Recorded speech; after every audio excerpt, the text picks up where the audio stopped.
Welcome to the Blogger Genius Podcast, brought to you by MiloTree. Here's your host, Jillian Leslie. Hello, everyone. Welcome back to the Blogger Genius Podcast. Today, my guest is KariAnne Wood, who is the founder, CEO of Thistlewood Farms. She is a lifestyle blogger, an author, a speaker. So welcome to the show, KariAnne. Thank you so much. I'm so glad to be here.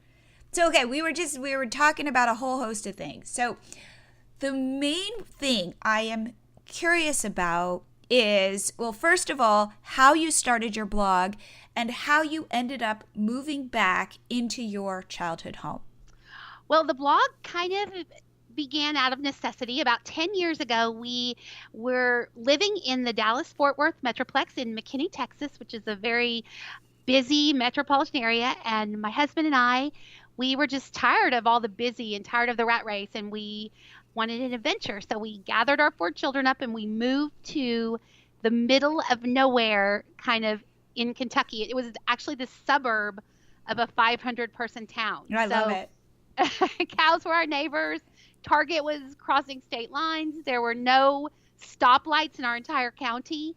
And there I was in the middle of this rural paradise, and I was lonely. And so I wanted to really reach out and find a community of like-minded people that love to decorate and share their heart. And so I started a blog called Thistlewood Farms. Okay. So you move out there, you're living the dream, and you're lonely. Yes. Do you feel like, oh my God, we made the biggest mistake of our lives?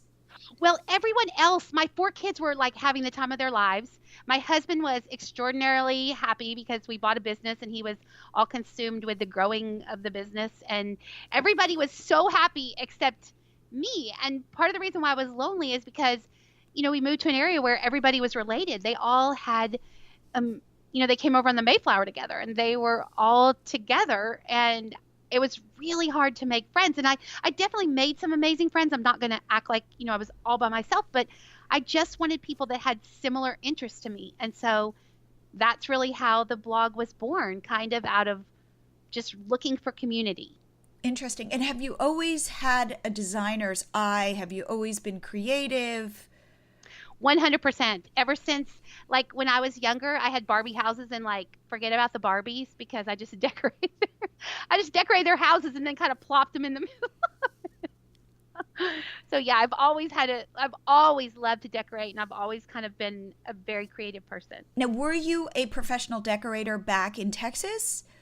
No, I'm actually a decorator from the School of Hard Knocks. Wow. I say with all my books, I've made every decorating mistake in the entire world.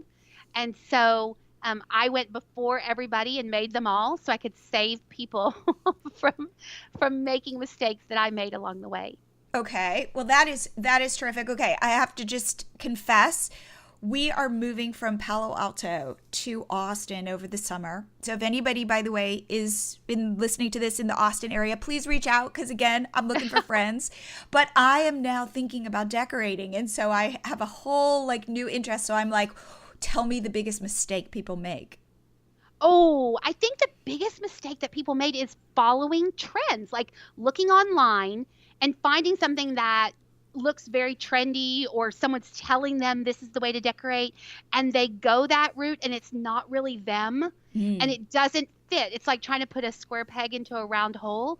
And I'm always like, just go with what you like. Like, if the current trend right now is all neutral and you love hot pink carpeting, you go for it. You embrace that and live that, because that's how you are going to make your home truly one that you love, is by embracing what is truly you. Okay, here's one question.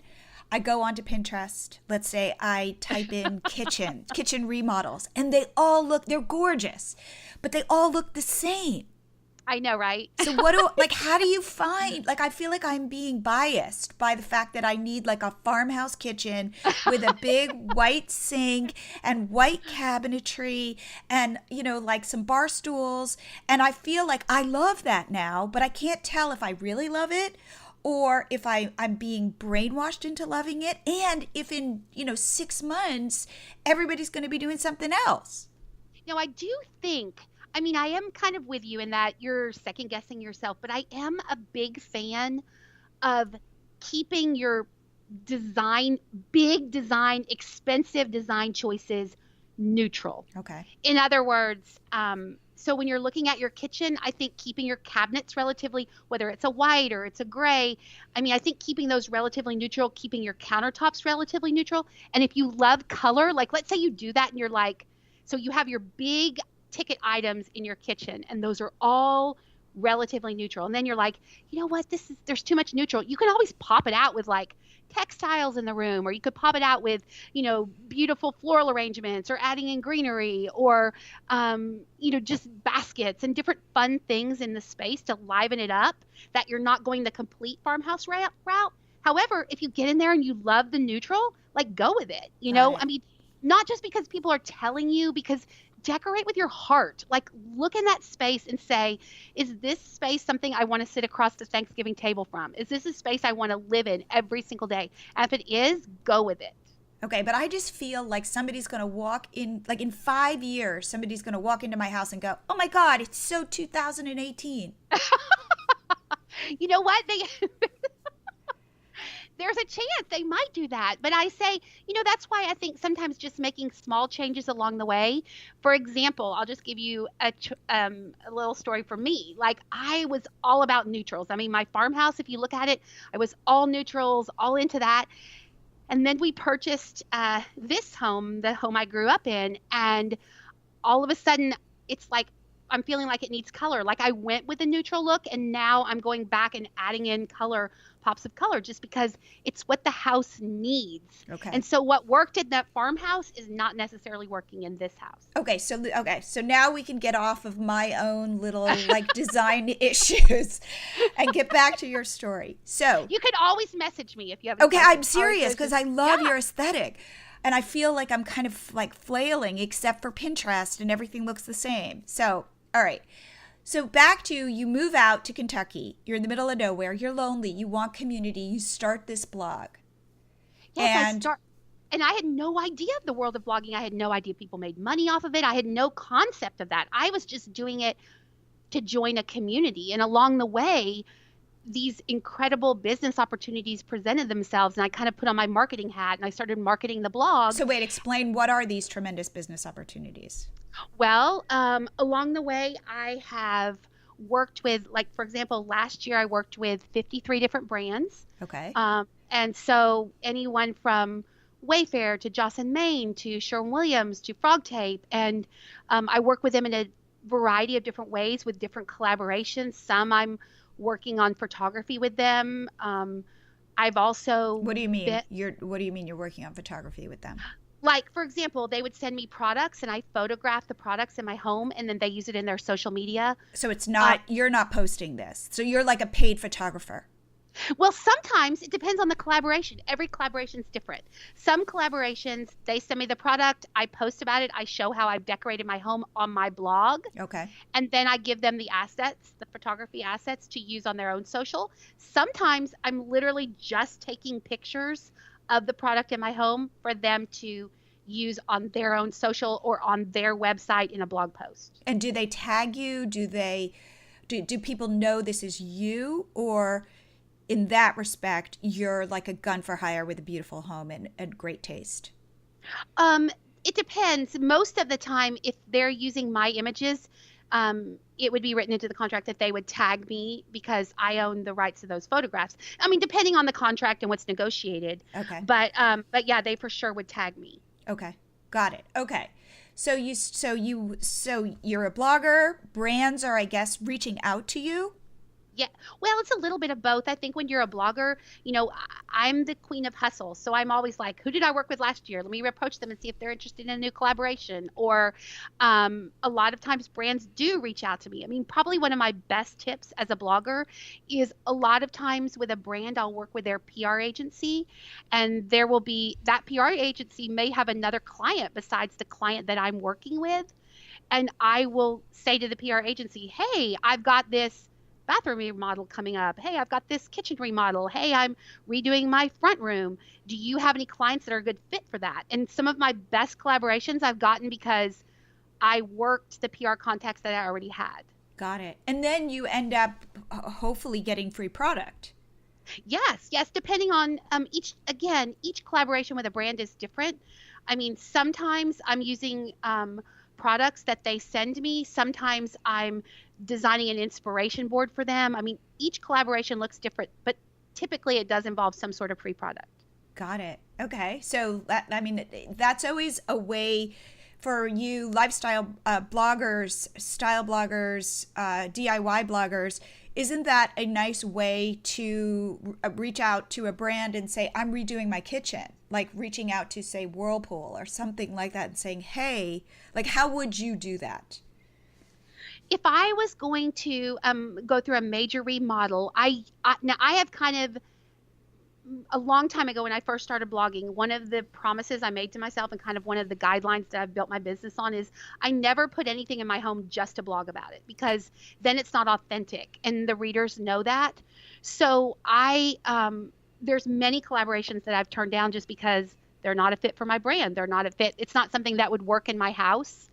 Back when I was all neutral all the time. I mean, if a company that had a very colorful aesthetic with like super cool graphic prints and things like that, that might not necessarily work in my space. So that's probably not a company that I would have worked with.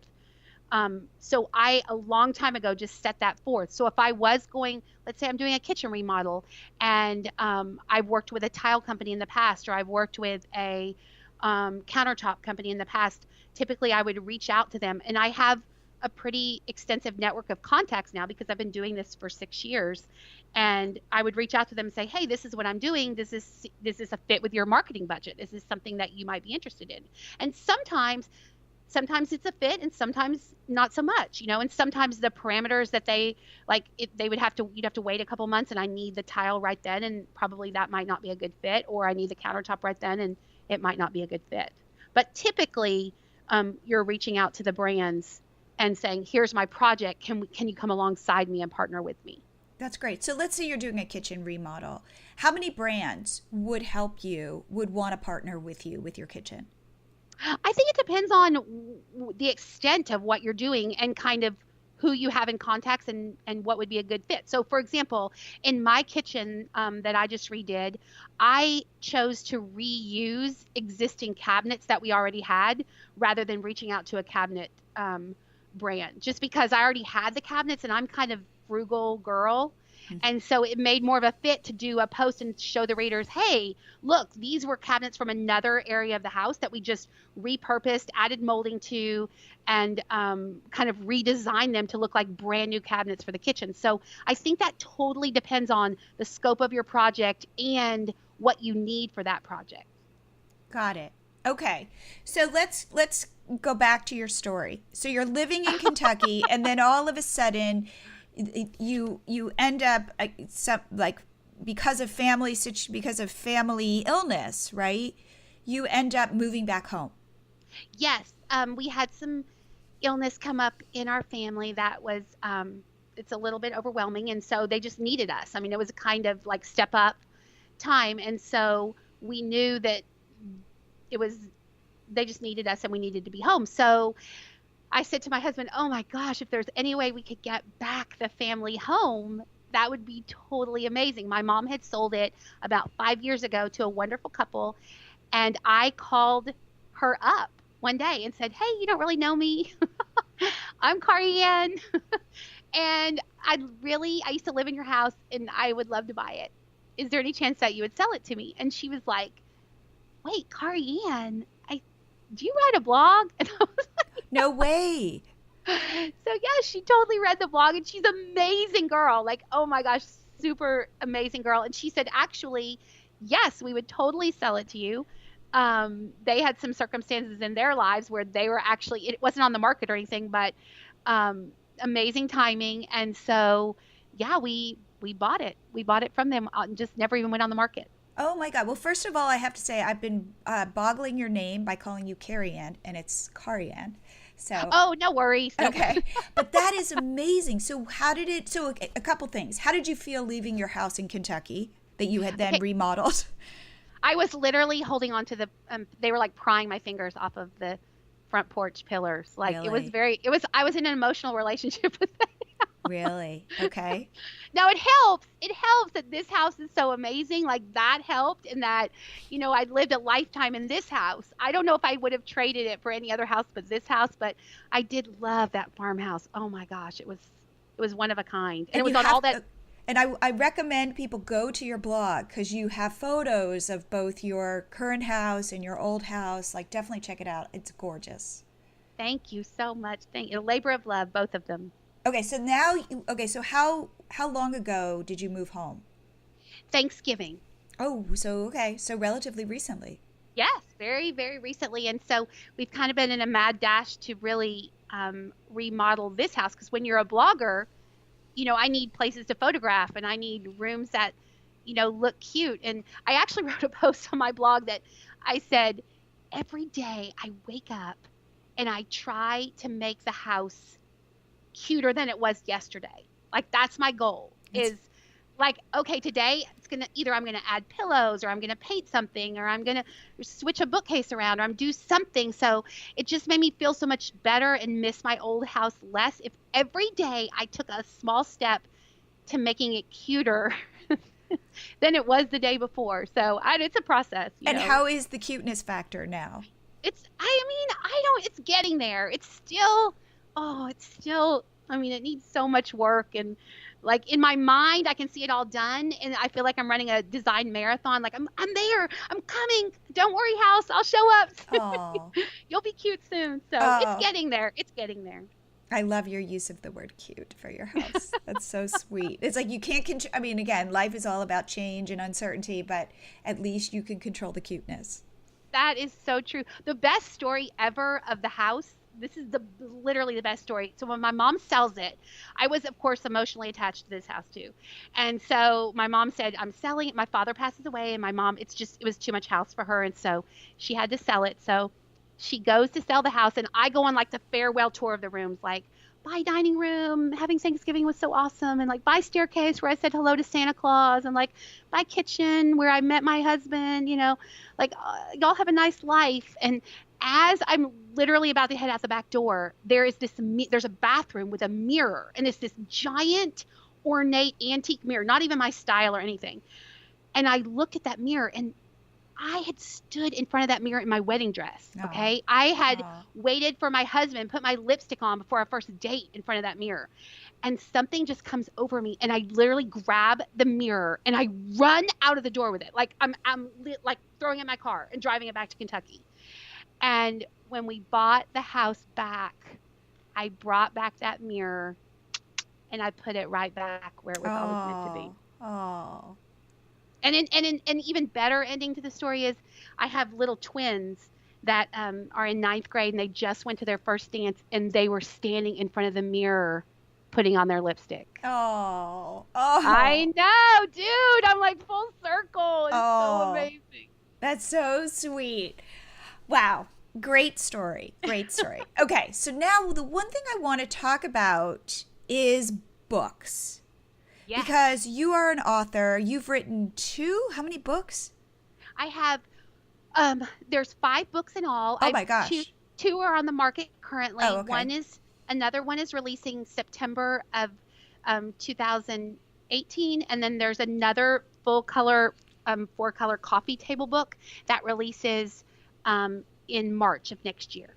And then Okay. one more after that. So, based on interviews I've done in the past on this podcast with people who've written books, most people say, I write books because it's a labor of love. I write books because it puts my brand out there. It establishes me as an expert. But books are not money makers. Books are a way to launch myself. And when we were talking, you said, well, that's not exactly been true for me, that I've actually made money from my books.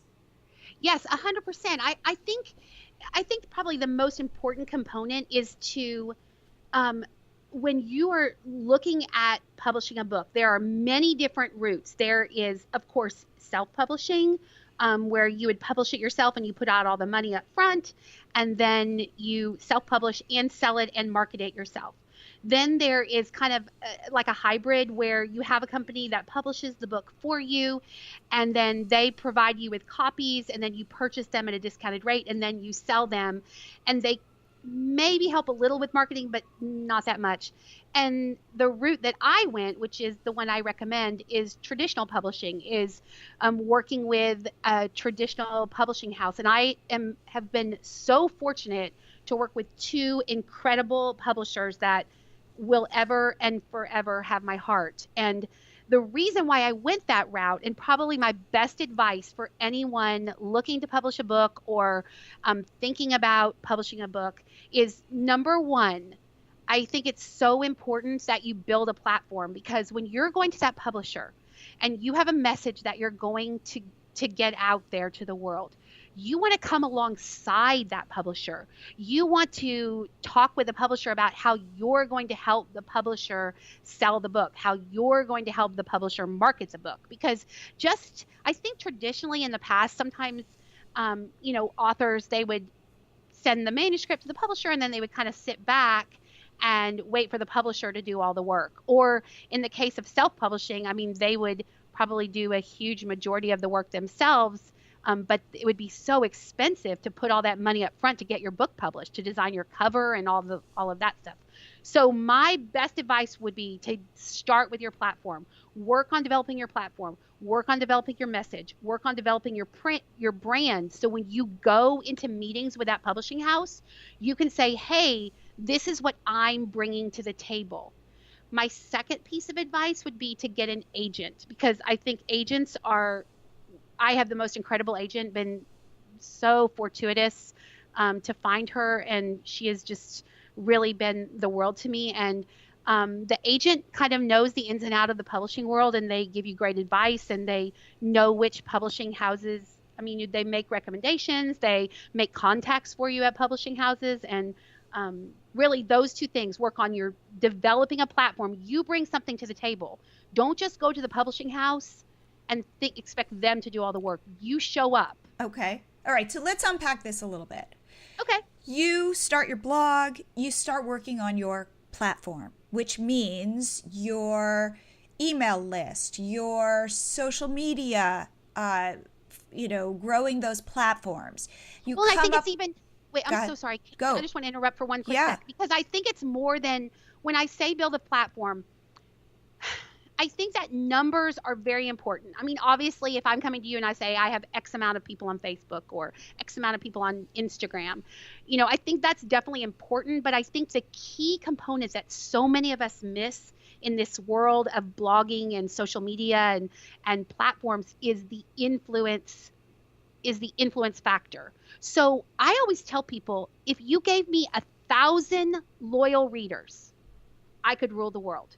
And when I say that, I mean 1,000 people that want what I have, that want to hear my message, that show up every day, and they stand up and they're counted. So when I was looking at developing my brand and developing my platform, those were the people that I was looking for. So when I was growing my blog, I treated those people like they were my customers. So if they had a decorating question, I didn't charge them for decorating advice. I freely gave it. I spent hours putting together ways to help them or answer anybody's question. If you send me, I think I have a thing on my blog where I say, calling all questions. This is an unlimited question policy here at Thistlewood Farms, because those readers are the customers. And I think people overlook that. They just put messages out there and expect, I wonder why no one's reading me, or I wonder why no one is responding to me.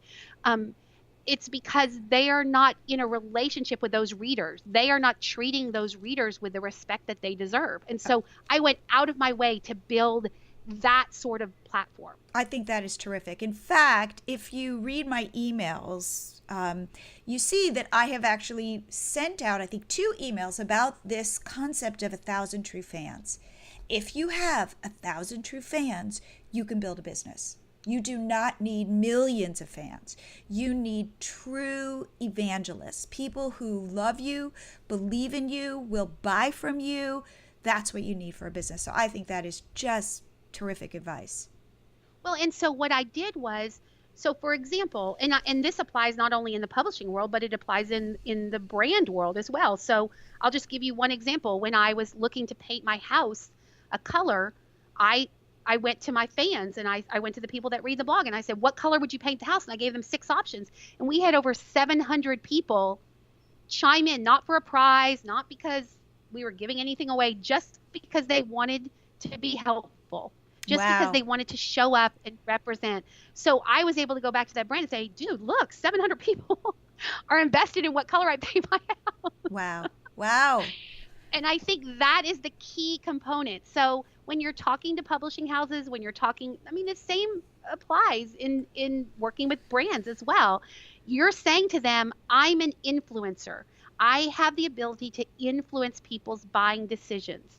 And I think that is a key component that is so overlooked when you're dealing with anything. So what's interesting is when we talked about, you said, start with your platform. And I said, social media, email list. And you're like, no, wait. I thought you were going to say, really clarify your message. But that's not what you said. You said, be authentic, be available, really you focused it on your fans, not on your business and what your message was, which I think is a really interesting differentiator. Well, I definitely think the message is important. I mean, I think, when I counsel people on how to start a business or how to start a blog, I always tell them, start as you go. Like, don't pull the rug out from under your readers. In other words, don't be all this direction and then all of a sudden change midstream. And like one day you're positive, full of energy, and the next day you're complaining. Start as you go. Develop that message, be true to who you are. But I do feel like if you're authentic and you are all about the people that are reading your blog or participating in your business, the message authentically comes out. I agree. Again, I think that the focus on your audience, your community is really powerful, Well, and I think, and I literally was in tears when the first book was released and it was a bestseller and it was on Amazon, at the top of the list, and it had like the bestseller tag on it, and and people were screenshotting it and sending it to me, and I was weeping because all of these people, they weren't just celebrating the book, they were coming along for the journey. Ooh, they're like, it. Yep. How can we help you get your message out there? And so it was as if it was like you sat down with 1,000 of your best friends and they're like, dude, how can we help you? Wow. And you've helped us all these years. How can we help you? And I have never felt so humbled and so grateful and so appreciative in my whole life as when that first book released. So that is, you're making me tear up here. I love it. So let's talk about this. Okay. So you're from the beginning, you are cultivating this community that you care deeply about and that therefore in turn cares deeply about you. So you say to yourself, I want to write a book. And then what? How do you get an agent? How do you pitch yourself to publishers? How do you tell that publisher, I've got these diehard fans? Well, and I think before we unpack that, I think an important component here is, and this is, I try to explain this to people. I wish I could tell you I was this super incredibly brilliant person that sat down with this totally mapped out plan to get to the book, but it was so organically grown. So I start a blog. I'm writing about decorating. And actually, I'm writing about nothing. I'm kind of writing about my toes sometimes. A very lame messaging going on. Okay. I was like, one day I remember I wrote a post like, don't you think I have very long toes? And people were like, you do have long toes. Oh, that's funny. And so I had to hone my message a little bit. But over time, what happened was one day I told a story about something. Because I'm kind of a storyteller. And so, but I'm a decorating blog. So I was like, how am I going to incorporate these stories? Like, do people even care about stories? Like, is this even a thing? And no one else was telling stories. And so I told a story on my blog and the response was incredible. People were like, oh my gosh, like, this is crazy. Tell more stories. What else are you doing? What other funny story do you have? What else is going on in your life? And then the blog became kind of this hybrid of, I would talk to you and show you these beautiful decorating pictures and then randomly tell you a story about how I stepped in dog poop. And it was just like organically grown because it was the kind of blog that I wanted to read. I didn't want to read a blog that said, here are my curtains, here's my rug. Right. I wanted to right. read. I wanted a little meat. I wanted something interesting to go along with my curtains. And so that's how the stories were kind of born. So, I mean, I think in the back of my mind, I always had a dream about writing a book, but it wasn't until the story started really taking off and I saw that amazing, wonderful community of people that read the blog really responded to the stories. It's like the decorating brought them to the blog and the lifestyle brought them to the blog. And the beautiful photos and the aspiration and the tips and all. No, I get it, but there's more. There's you. Yes. But then you show up and I'm like, hey, take a seat in my living room and let me entertain you. Right. Right. Let me tell you how I'm sliding down a hill after I spoke at a conference and ended up with mud all over my butt. Let me entertain you with my life, like these real actual things that happen to me every day of my life. And so that was the combination that people really responded to. And so I thought maybe I could write a book, but I didn't know how to go about it. So I did a little bit of research. And actually, I reached out to some friends of mine, and one of my friends was in the process of writing a book. And I said, how did you get started? And she said, the first thing is you want to find an agent. And so she gave me a bunch of different literary agencies, and I wrote the most incredible pitch letter ever. Okay. It was quite entertaining. And I sent it out to these agencies to see if anybody would take a bite, because this is an unknown world to me. This is something that is very different. And so thankful. An amazing agency picked me up and I met my agent, and really she kind of mapped everything out. She was really instrumental because I didn't know where to start. And she sat me down and said, we're going to do this and we're going to do this and we're going to do this. And, for example, the next step is you have to write a book proposal. Well, a book proposal is very intimidating for anyone who's never written one before. I mean, they say that's what separates, kind of the serious people from the not so serious people, because the typical book proposal is about 10,000 words. Wow. So it took me probably about 4 months to write the book proposal, which is it was overwhelming. And my agent, her name is Ruth, and she kept gently nudging me hey, haven't heard from you on that book proposal yet. How's it going? And I just kept going and putting one foot in front of the other. And I think probably the hardest thing about writing a book is when you write a blog post, it's 350 words and there's a beginning, a middle, and an end, and you're done and you walk away.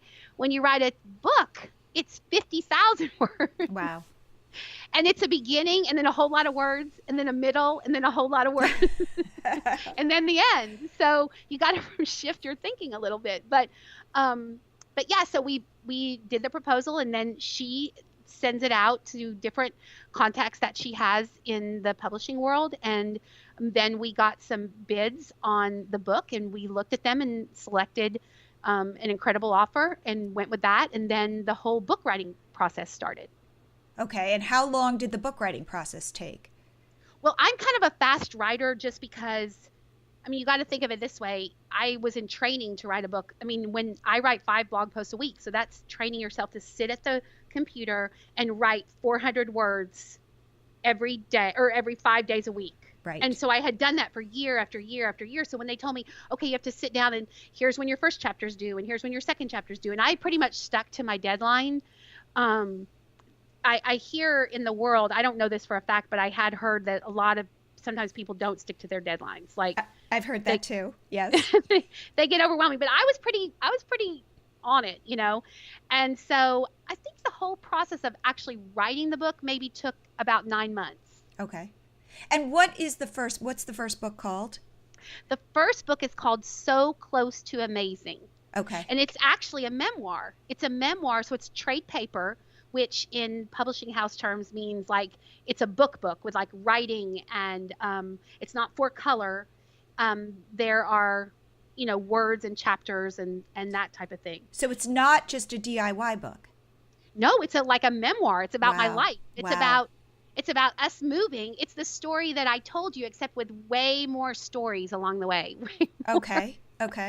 Way more adventures, and it's all about, at the end of the day, the overarching message of the book is learning how to celebrate right where we are and realizing that the me of today is perfect. Nice. I think so many times And that's what this book is about. The book was, we jump to the country, and I expect when we move to the country, everything's going to be perfect, and I'm going to be growing my own grain, and I'm going to be and I arrive in the country. Wait, life is not exactly how I thought it was going to be, and I thought I was going to make friends, and that didn't exactly work out. And it was like I was always looking for this amazing. Like I was like, oh, tomorrow's going to be amazing, Yes. and then if we just finish the house, I'm going to be amazing. I know if I just could lose another like 20 pounds, I'll be amazing. Oh, and if my hair was a little longer, I'd be amazing. And along the way, and part of this whole journey was, I discovered that the amazing was right there. Wow. The amazing was the journey. Wow. Yes. I love that. I love that. That's amazing. That's amazing. So I had been so close to amazing all along. Right. So there's the book. So right. So this book, though, did it have photos of your beautiful house? Did it also have DIYs, or was it really just about your journey? Well, you read those books, and there is there's at the end of each of the chapters, they'll have a recipe. Yes, like Ruth Reichel is one of my favorite writers, and she's a food writer, and she always puts her favorite recipes. Yes, and so you always think you're going to have these recipes. Well, when you read the book, you'll understand I'm a horrific cook. Absolutely, positively horrible cook. And so there was no putting any recipes at the end of chapters. Like that would have been horrible. So I put DIYs at the end of each chapter that I talk about in each of the chapters. I work that DIY into the chapter. I love that. I love that. And at the end is a DIY. And the book is also full of total asides, which is the way I talk. So I'll be in the middle of a story, and then I'll be like, total aside, did you really like Sean Cassidy when you were young? Like random thoughts, and people are like, wait, where was she going with this? Oh, that's terrific. So yeah, it's a little, I don't know if you remember, there was a lady named Irma Bombeck. Yes. Yeah, it's a little like her. That people have said that. Okay, so you launched this first book, and again, what I think is so interesting is, yes, you are DIY. Yes, you have a great eye. Yes, you take beautiful photos. But there's a there. There's a you with a message, and you're living your life, and you're sharing your life. And you're going that extra mile. You're connecting. Yes. Well, I have been so blessed. It all started with the first little person who left a comment on my blog. And then, some people blog for money. Some people blog for their egos. I blog for comments. Yeah.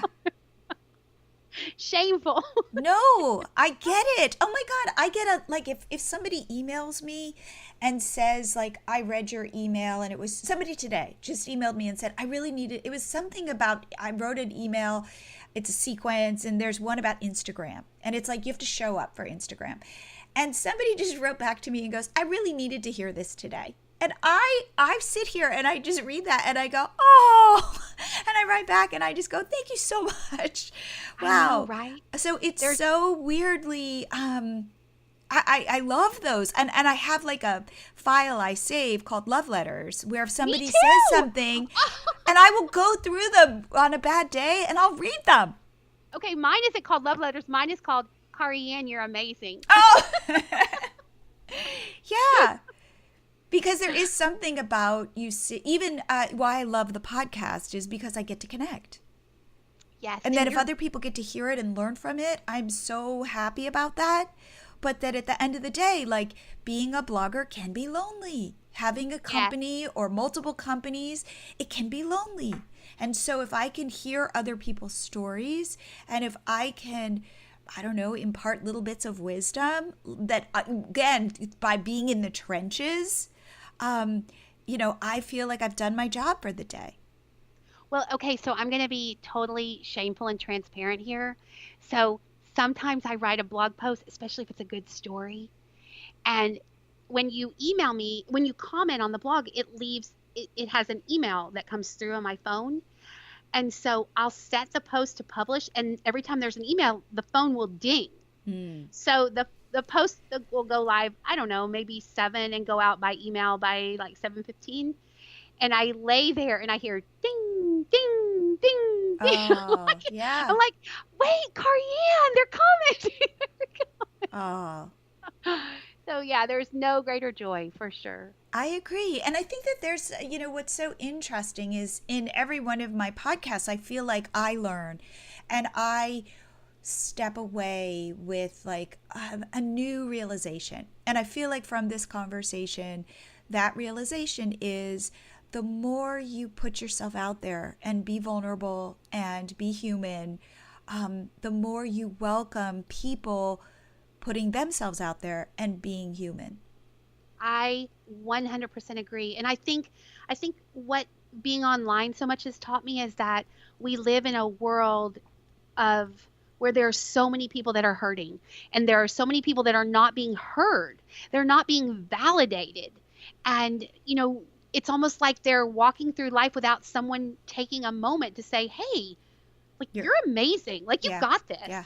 And there's a post I wrote one time, and I said, the first line of it, I think, is just in case no one else had mentioned it yet today, like in case no one has said it, you're a rock star. Like, let me be the first. Let me go first. You're incredible. You're funny. There is something you can do better than anyone else in this entire world. And the response to that post was incredible, because I feel like we as human beings have this longing for connection, and we want our voices to be heard, and we want people to understand us. And so when somebody comes along and goes, hey, I'm going to love you right where you're at, I'm going to accept you right where you are, I think it's such an important message. And I think because we are so hard on ourselves.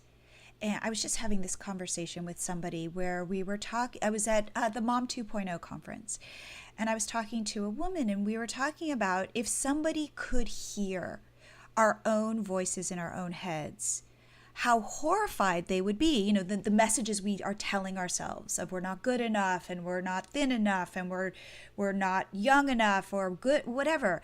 That like if somebody could hear that, they would stop you and say, stop it. Like that is not, like that is abusive. But somehow it's okay for us to do it within ourselves, because nobody's can really hear it. And so the idea too or this idea of if only I could, like you, if only I could finish my house, if only I could move to the country and grow my own grains, I will be happy. And it's about really changing that perspective of saying, no, happiness has to happen right now. Well, and it's funny because back when I was telling you about the house, trying to make the house cuter, I actually wrote a post on the blog, and I had the twins for their first dance. I had all these parents coming over. They were doing like a pre-dance party at our house, and we hadn't really shown the house to anybody. And I spent days and days trying to make the house cute. Like I would be like, come on, house, we're going to show them. We're going to show them we're cute. Okay, I was painting walls and putting up curtains and doing all this. And you know what happened? People got here and they walked around the house, and all of a sudden these two beautiful, adorable, sweet, identical twin daughters came down the stairs with their hearts in their eyes and these beautiful smiles on their faces. And no one was paying attention to the house. Right. You just gave me goosebumps. Yes. The house was already cute enough. Yes. It was already cute enough. And Yes. I was so obsessed and worrying about that when I should have just paused and thought, you know what? The house and I were on a journey, and here are these beautiful girls, and the day really is about them. Right. Not about making your house cute. Right. Oh, I love that. Oh, I love that. It's like, well, I want to say, like, I have learned so much from you. Oh, I love that, because I'm a little in awe of you. So I love I mean, I could just sit at your feet and learn from you for sure. You are amazing with everything you have accomplished. Well, we will have to do a part 2. For sure. Oh, that would be awesome. More So, okay, stories. tell people, because again, we have much more to talk about. So tell people then your books and the books that are coming, and then how people can reach out to you, because what I love is you're available. Yes, 100%. So the first book is called So Close to Amazing, and it's a memoir. It's a faith-based book. I touch on my faith in the book, and it's a faith-based publisher called Tyndale. The second book is all about decorating. It's called the DIY Decorate It Yourself Planner, And it's literally the sassy girl's guide to decorating. Like, one of the chapters starts and it says, space planning is a lot like wearing Spanx to your high school reunion. Like, absolutely necessary. So there's a lot of, like, not intimidating. I kind of bring you along with me on my journey of decorating this house, and there are very specific things in there, like specific guidelines for how to choose a paint color and how to plan out your spaces and how high to hang your chandelier over your dining room table, and amazing stuff like that. And the third book is actually a devotional Okay, wait. book. I need that book. I need that book as we make our move to Austin. Okay, it's yours. I'll send it to you. I know nothing. I know nothing about hanging a chandelier. And I'll be available on speed dial too. Okay, I love it. I love it. I love it. Okay, because you're kind of my neighbor. Yes. Neighbor, Yes. Oh my God, we will meet up. Definitely. Yeah, for sure. Okay. And then the third book that's coming out, it's a devotional book, but it's all just stories of encouragement, and it's called "You've Got This Because God's Got You." Ooh. And then the fourth book is actually, which I'm so excited about. I cannot wait for you to see it. It's a 4-color, beautiful coffee table book, and it's called The Style Finder. And it's, we traveled all over the country and photographed different bloggers' houses. And we bring in, there's a whole questionnaire with what's your style, what's your decorating style. And then we walk you through, we kind of pick out what's your favorite decorating style. We walk through, like, here's your living room in this style, here's your bedroom in this style, here's your bathroom in this style, and tips to kind of combine styles too. Wow. So, okay. I know. Oh, that's fabulous. Okay. And so then how can people reach out to you? They can email me at thistlewoodfarms.com. If you go on there, there's a contact form that they can just get right to me, or they can, actually my email address is thistlewoodfarms@yahoo.com, but they can go to the blog thistlewoodfarms.com, and there's a contact form, and they can message me on Facebook if they want to, message me on Instagram, with any decorating questions. I seriously could talk decorating. I mean, till the cows come home, as we say in Kentucky. Oh, and that's true. They do come home. That's great. Well, KariAnne, thank you so much for being on the show. It was absolutely my joy and my honor. Are you trying to grow your social media followers and email subscribers? Well, if you've got 2 minutes, I've got a product for you. It's MiloTree. MiloTree is a smart pop-up slider that you install on your site, and it pops up and asks your visitors to follow you on Instagram, Facebook, YouTube, Pinterest, or subscribe to your list. It takes 2 minutes to install. We offer a WordPress plugin or a simple line of code, and it's Google friendly on mobile and desktop. So we know where your traffic is coming from. We show a Google friendly pop-up on desktop and a smaller Google friendly pop-up on mobile. Check it out. Sign up today and get your first 30 days free.